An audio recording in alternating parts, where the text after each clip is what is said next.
What's up, everybody? Good morning. Good morning. Rise and shine. It's time to talk safety. Yes, always a good time to talk for safety, right? Yeah, there we go. Safety. All right, that was fun. You guys have a great day. No. Wow, Short that and was sweet. quick. That was quick. They told us we need to shorten this up a little bit, so I thought that. Yeah. Hey, how you doing? Goodbye. Yeah. Have a safe day. Nice to meet you. Have a wonderful day. Seriously, thanks for joining us. This is going to be super fun. We're going to talk about fall prevention. We're going to talk about your magic trip and journey out to the West, Wild Wild West. West Coast. Yep. Mhm. Yep. And hunting, which I'm excited to talk about. Imagine that.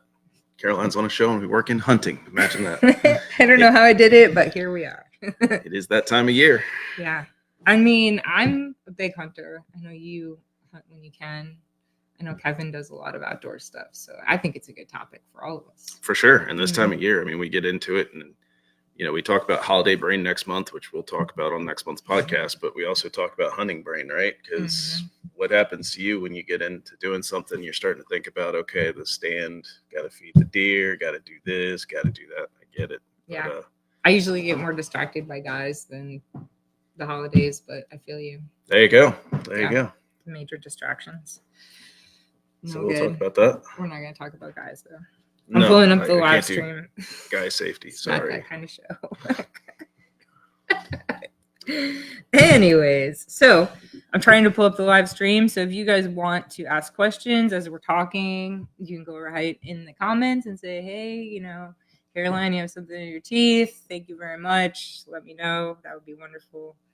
And I think Matt is going to talk about his trip first, right? Sure. Yeah, we'll talk about it. the National Safety Conference. We went out to San Diego. Wayne and I both went out there. And Monday we walked the entire floor. That's the day it started up. And we were looking for new technologies. What's the latest and greatest out there? What's getting built better, right? So we visited with a lot of PPE companies. We looked at new gloves, new cut-resistant gloves that are super thin, super high dexterity and stuff like that. So we'll be getting some of that information in. We met with 3 different companies that do exoskeleton robotics, which is kind of cool. I saw your picture about that. Yeah. It's like weight support system. How does it work? All 3 were different. There was one that was more for the lower body, and it was strapped around the legs. It helped assist even with like walking, like doing stairs all day or something like that, as well as if you're, you know, bent over tying rebar all day, or you're working down at your feet and you just kind of hunched over. The backpack to leg support kind of locked you in at a certain level. So you could set that so it was less impact on your body. And then it had a lift assist. So is it like a combination of like hydraulics and that package was more electronic / hydraulic driven. Mm-hmm. So you're wearing a backpack and it goes on your legs. There was another one that was more don't know what the technology actually is, but it really just supported your arms. Okay. So it would come in, clamp underneath your arms, and then once you got to a certain level, like your arms were pretty much weightless to you. So if you're, you know, doing packaging all day or something like that, or you're manufacturing where you're using your arms all day, we were even talking about like masons picking up heavy cinder blocks over their head and stuff like that. Sure. Helps, you know, those rotator cuffs as I'm grabbing my shoulder, helps the rotator cuffs, helps, you know, all those upper body injuries that certain masons and stuff like that have. And another one that we put Wayne in. Did you try all of them on, or did Wayne try them all on? Wayne just tried one. Okay. He tried the last one on, and it was, I think it was more belt and pulley driven. I'm not quite sure, but we're going to get more information from him. But it also strapped around your legs and was a backpack, but he said it kind of pushed your lower body underneath you. So it kind of kept you in proper lift position and helped you lift. So it's like preventing injury too. Exactly. Yeah. Wow. So that was pretty cool. Yeah. And then we definitely looked at more virtual reality training, VR gear, different subjects that are out there and different companies that are putting that out there for fall protection, ladder safety, you name it. They're really coming up with it. So we're going to demo a lot with them coming up soon in the future. Is it, I mean, how does it vary from what you guys are offering virtually right now? We have a few subjects that are virtual. When we were there 4 or 5 years ago, we got with a lot of virtual reality companies and helped them. Some of them wanted us to look at their program to make sure they didn't have a bunch of OSHA violations in there, obviously. Okay. But we found a few. Just like FaceTiming with them, kind of almost, really. Well, we demo their product, give them feedback. Okay. demo their product and give them feedback. And then we took some of those into the classroom. We actually, worked with them a little bit, and that was working really good, except for the fact that, of course, COVID hit and we weren't doing live training anymore. And it's kind of hard to break down and clean up between each session because you're putting that headset on. And then the technology's changed. So we used to have to go, we had an expensive computer and the towers, and now that technology's changed so much that it's, it's just the headset, right? So how that moves forward will be interesting. Have you used any of the Oculuses, like the video gaming stuff? Does it compare to that kind of stuff? Yeah, that's the Oculus headset is what we have now. Okay. And we just started with like a fire extinguisher one and a couple other confined space and a fall protection one there as well. So we're going to get more into that, and probably I see that being the future of safety training, because that's the only way we can put people in danger, let them virtually die or virtually get injured, and it explains why, and it really drives that home. Well, think about how long they've been using like flight simulators to train pilots. Oh yeah. Yeah. And, I mean, they've been using simulation stuff and virtual training for centuries. Oh yeah. Not centuries, obviously. Decades. Decades. Not centuries. Thanks, Matt. Back in the 1700s when we were in our flight simulators. No. But that was the Wright brothers were the first ones. Yeah. They were trying to figure it out. But that was another cool thing. Moldex rented out the big battleship down there, so we got to go on the Midway. Who's Moldex? Moldex puts out PPE, so hearing protection, respirator gear, that sort of stuff. And they rented out the whole ship, so we got to go on the Midway, and then Wayne and I did the flight simulators on there and stuff like that. That was really cool. You could definitely tell we were the safety guys, because we were probably pretty unsafe in those simulators, rolling it and going. Trying to see you could break it. Oh, no, we were having fun. That's for sure. That's funny. So, but we also saw a lot of other stuff out there, some simple stuff that you don't even think about, like working on a house with gutters. There was a clamp to clamp your ladder in place. That was super simple, but brilliant. Not very expensive, but it's one of those, man, I wish I would have figured that Seriously. one out. Yeah. I had an idea the other day. That's why I've been like trying so hard to come up, like invent something. You know what I mean? Like just a big break. Yeah. Just need that $1 million idea. How many times a week do you drop stuff between the seat in your car and the center console? I'm guessing I should say quite a bit. That was your cue. Sorry, I'm not good at infomercials. Wait, Kevin. All the time. How many times a week do you drop stuff between your center console and your seat? Twice a day. Right. Imagine. 3 times on Tuesdays. I was like, you could name it like the crack rack or something that like covers the crack. See, there you go. Patent pending, right? Somebody already did it. Oh, did they? Wow.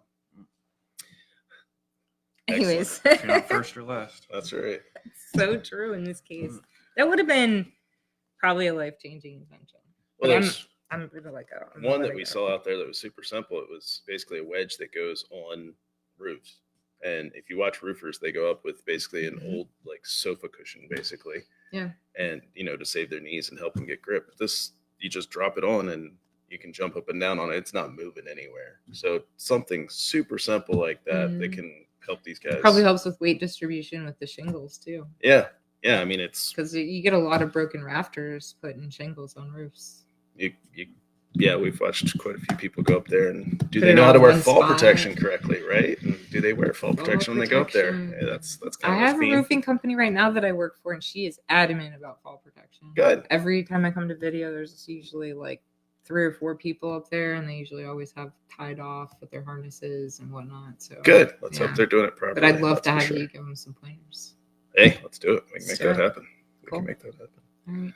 So speaking of like the rest of the convention, I guess. Was there any other like stuff that you brought home with you that you are going to try out right now? We brought home. There's a lot of setup for future. They send it to us, that sort of thing, because I only had so much room in my luggage. So, but yeah, there's a lot. Actually, DeWalt just came out with a whole new fall protection line.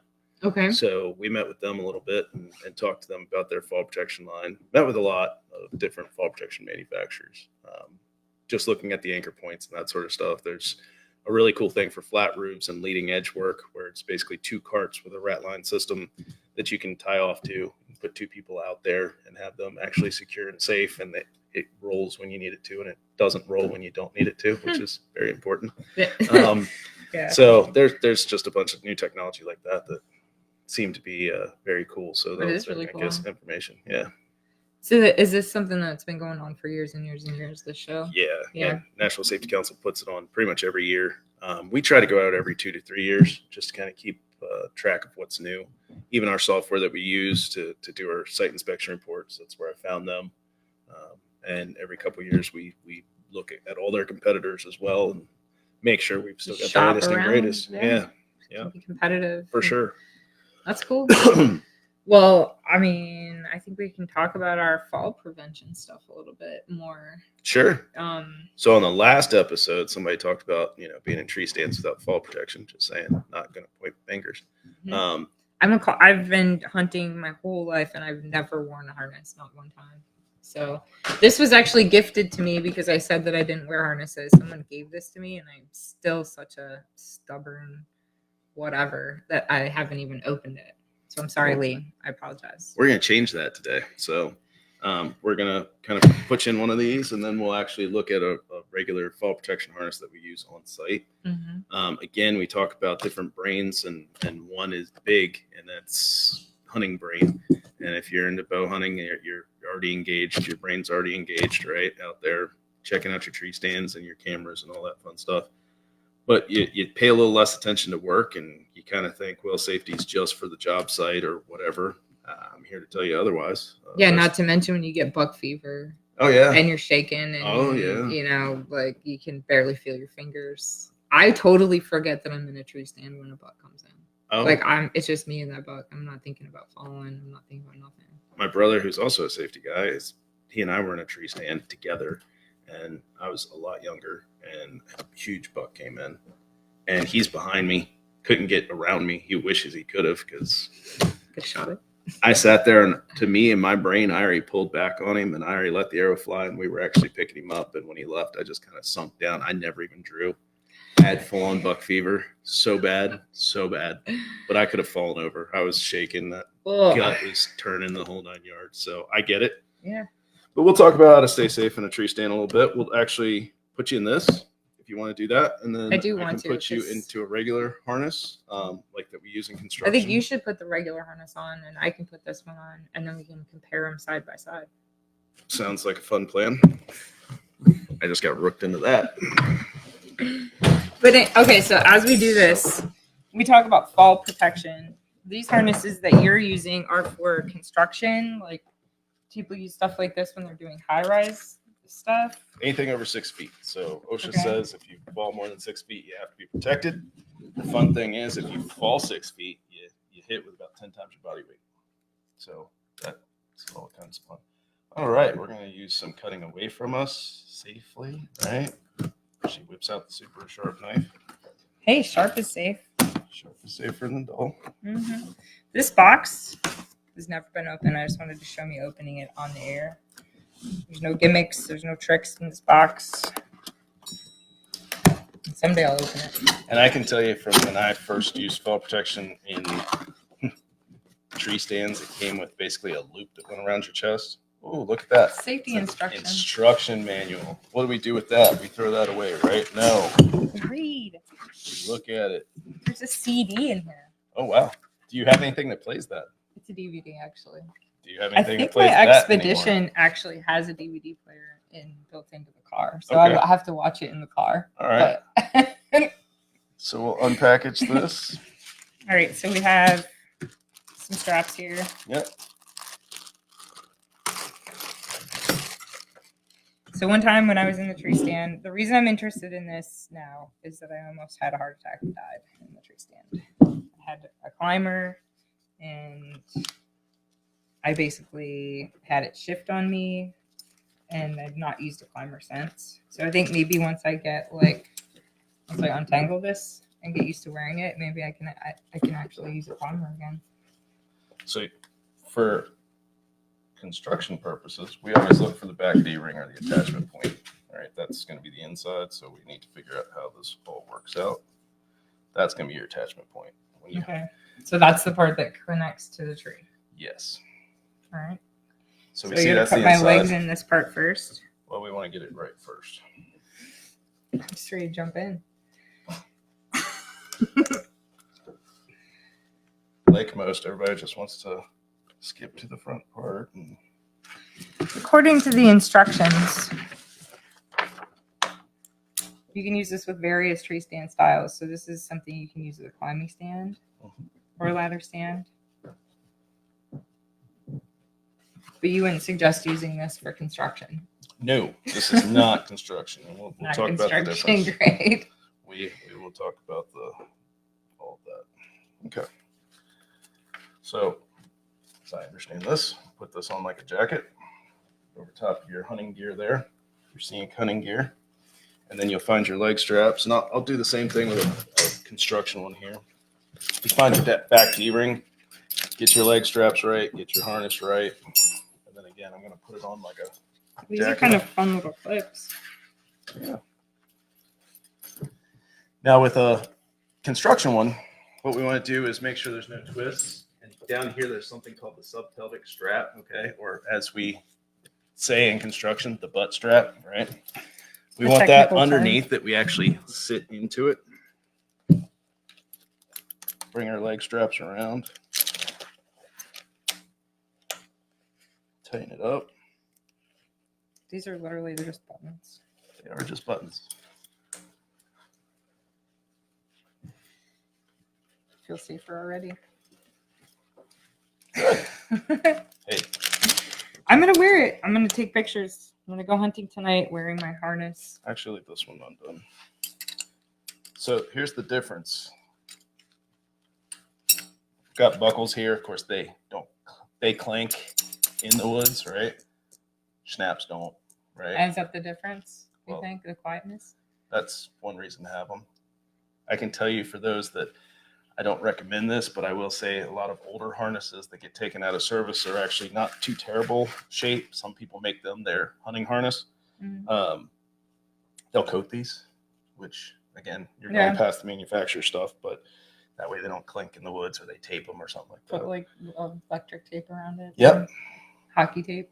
Big thing to remember here that this is directly across the chest. Mhm. If you're female or you're male that has tissue here, you want it above the curve because it will tear anything off that it grabs. So you don't want that to Woo. happen. Yeah. So leg straps you want tight enough that you can take your hand, go Mhm. between that and your pants, and not be able to pull your fist back out very easily.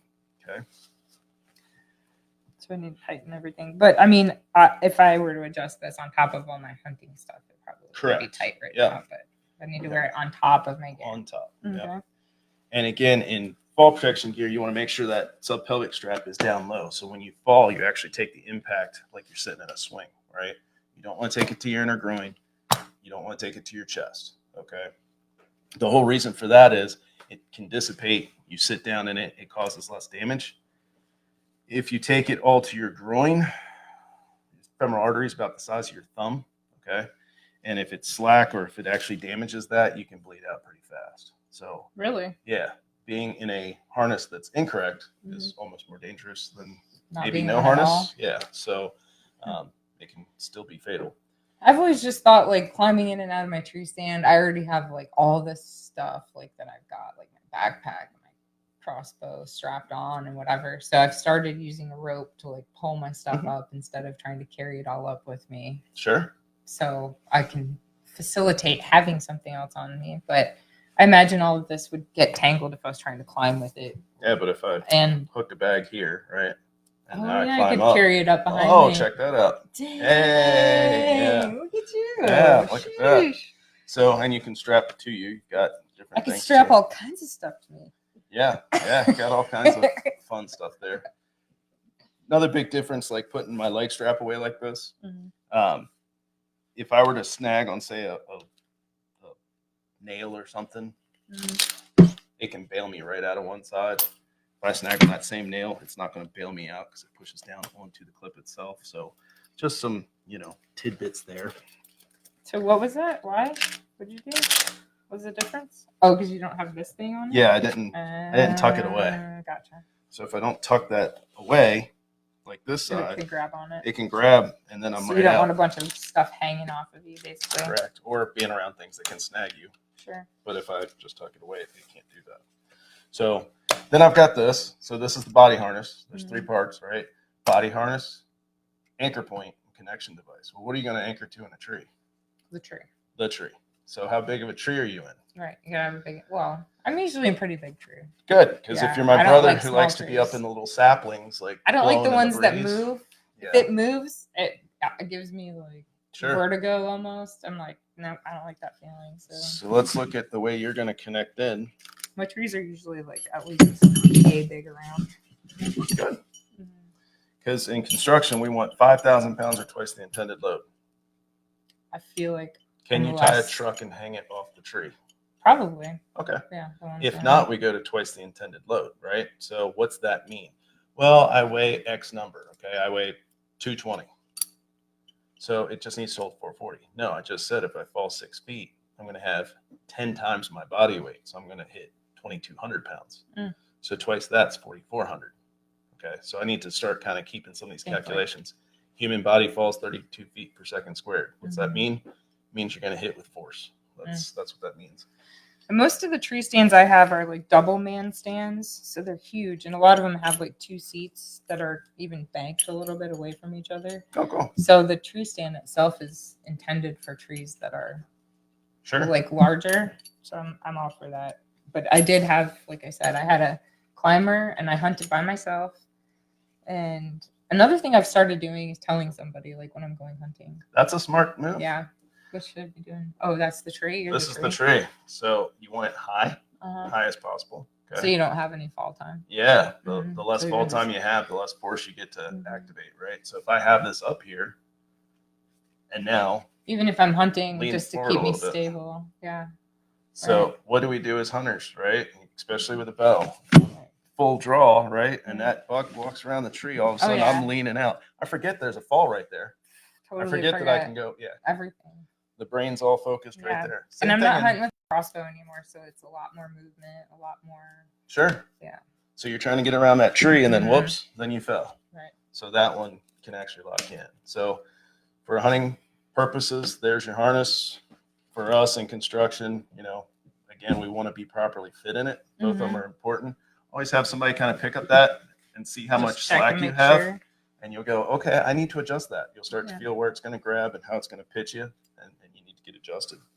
But again, it's always anchor point body harness connection device. So anchor point for you is going to be a tree, body harness, and then your connection device. And is there's already so built many in. harnesses out there for Tons. hunting. There's like millions of them. So Tons. yeah, I'm sure this is like whatever quality. I don't even It's know. pretty good Yeah. compared to, like I said, I used to have basically it was that strap Mhm. and then a chest strap that choked around you. So when you fell, just compresses your lungs and it's Mm. hard to breathe. So Dang. that was awesome back then. That's how old I am. Sounds great. So yeah, that was some of the first technology. And Well, then we'll what do you share do if you this to fall? like all the hunting pages and stuff. Sure, So I sure. mean, because I know there's a lot of people out there that are advocating for hunter safety, and there's a lot of people that are injured from falling out Yeah. of tree stands, paralyzed, that are big advocates for wearing harnesses and have hit me up privately Gotcha. reprimanding me for not wearing one. So here we are. We're wearing harnesses now. We're going to be safer. How you like that? Yep. Thanks to Matt. That's the problem with being Appreciate with a safety that. person. We try to teach you stuff. Well, my dad is a safety guy too, and he's Okay. always on me about it. So Good deal. Yeah. And now you can't say you haven't pulled that out of No. the box. now I You can't have say I don't know how to use it anymore no because excuse. it's on live video that I do know how to use it. And I wouldn't say that I've ever done this before, but I can tell you put that strap on the deer when you go to drag it out. Just saying. Dang. So just a few. So many ideas today. There you go. She's gonna be wearing it all day. And it's long now. comfortable. I'm right. sitting. I'm gonna drive home in it just to get used to wearing it. And get in your Maybe. tree and get up and down Mhm, and shoot my bow in it. Yep. Mhm, yep, all that everything. stuff. Yep. Cool. Well, Well, hunter safety, little fall protection. yeah. I mean, I think that if we can all work together to just give each other some pointers, that's the best way to move forward. For you sure. know, with For sure. safety. Yep. So you got other stuff over there that's like fall, like gear for hooking up and stuff. When we talk about I mean- connection devices and stuff, this is a double leg lanyard. One thing I was going to talk about, like if you're in a tree, you're not going from point to point, but if you're in construction sites, I might be going from here to there to the next place. So this would be on my D-ring, and I can tie off. Then I can go over here and tie off, unhook, and then go over here. So I'm constantly tied off. There's no point at which I'm not 100% tied off. Mhm. So if I've got to move a lot, I've got to take that in consideration, not just a single leg, but a double leg harness or a double leg lanyard like that, and make sure it meets all the standards. And then, That's a lot like the zip line and like the tree trekker stuff, like where you're Oh, yeah. hooking off on two things at a time. Always. yeah, you don't want to fall, right? Yeah. That's kind of important. And then this basically works like the seatbelt in your car. You hang this up and it goes to you. And instead of having all that bulk and stuff hanging around you, you can go away and then fall, grabs you. So again, take away that length. And just like on your harness, you have, let me see the back for a sec. You have fall indicators in here.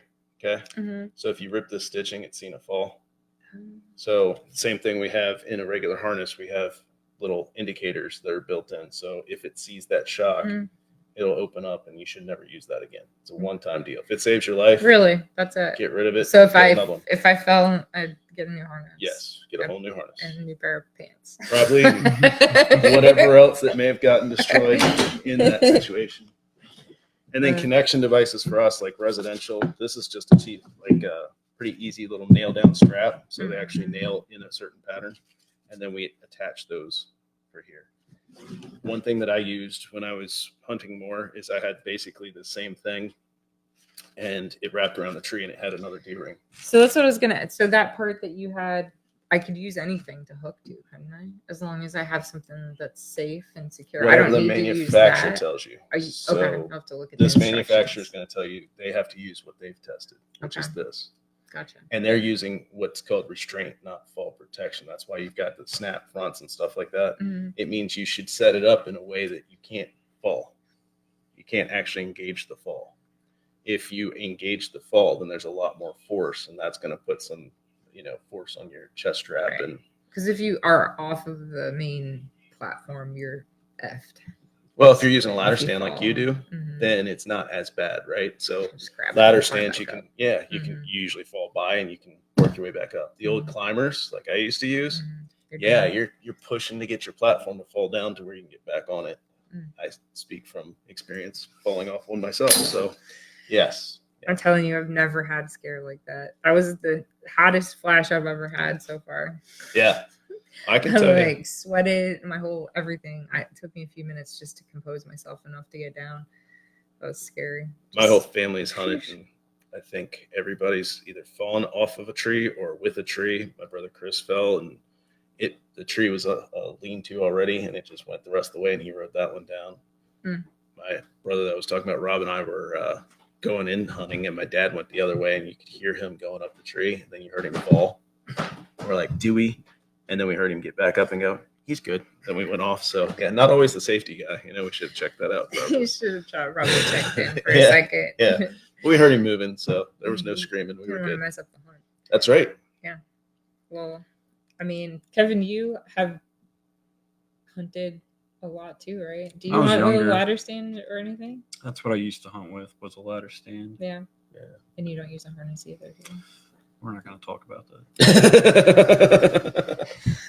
Just put me on the spot, I'm the only bad one apparently that doesn't use a harness. I know that I'm not the only one that uses. I know that I hunt with a lot of people that don't use harnesses. But I had a friend that had a really sweet hunting spot, and he was like, "If you don't wear a harness, you can't hunt in any of my tree stands or ladder stands." Good. So he made me sit on the ground. Yeah, I know some of the managed places where you come in, you You have have to to, sign the for waiver that you're. insurance, Yeah, too. you got to Yeah. get the insurance. The insurance says you have to be tied off. Yeah. So Well, safety saves lives and money, yeah, and it's not just at work, right? It's Yeah. also doing what you love to do, Mhm. for sure. Cool. Well, I think that was a really great amount of information. Good. I don't know what you think. I think we'll see once you get out in your stand and if you're tied off. I'll send you pictures. Okay. Yeah. Good. Good. My good. new harness. There you go. There you go. See how it works out. Well, I hope that this was helpful for other people. I know it's helpful for me. So Good. thanks, Matt. Yep. Appreciate it very much. We didn't have anybody ask any questions, but if you have questions, please leave them in the comments even after the show is posted. You Yep. can always respond in the comments and answer them there or message you directly. Sure. But until next time, Yep. be safe, right? tune in. We'll post and let you guys know when we're going to be doing another video. And we might be going live on site in Frederick. I was thinking something like that. We're not sure what we're doing. Your friend, the PPE guy. Yep. Yeah. Yeah. We'll talk to him. see if we can get down there. Go Yeah. and stalk Maybe him. show some of that stuff off. Mhm. Yeah. Mm-hmm. Figure out something cool. Yep. But I think this is a great idea. Teach some Cool. people some hunter safety too at the same time. And remember to wear your orange. That was another thing I wanted to point out. Like I wore my hat today. Wear your orange whether you're hunting with a gun or even if it's just archery season in public land. There's a bunch of crazies out there. Some of them are hunting squirrels. Some of them are out there with guns even during archery season. So Some of them are hunting that they don't know what they're hunting, but they're Mm. just shooting guns out on there. And that also goes if you're hiking, biking, riding horses and stuff like Mm. that. Wear orange. During hunting let season. them know what's coming up because good idea. I can't tell you how many times I've been in a stand and I ride horses, but you hear one coming up the path and you're like, holy, what's this coming up? And you turn and you've got your gun or you've got your bow and you're going to see what's there. I don't want to be on full draw, anything that I haven't seen, but I have seen people do that before. So be careful. Well, it's instinct to look, Sure. So just to be safe, I mean, it's a good idea when you're walking through the woods, even if you're just walking through the woods, just wear something that makes you more visible. Because I know there's a lot of crazy people out there. There is. There is. Not everybody's as safe. So, all right, everybody, have a great day, wonderful week. We'll see you soon. Thanks for tuning in. Stay safe. Stay safe, and we'll see you next time. Sounds good.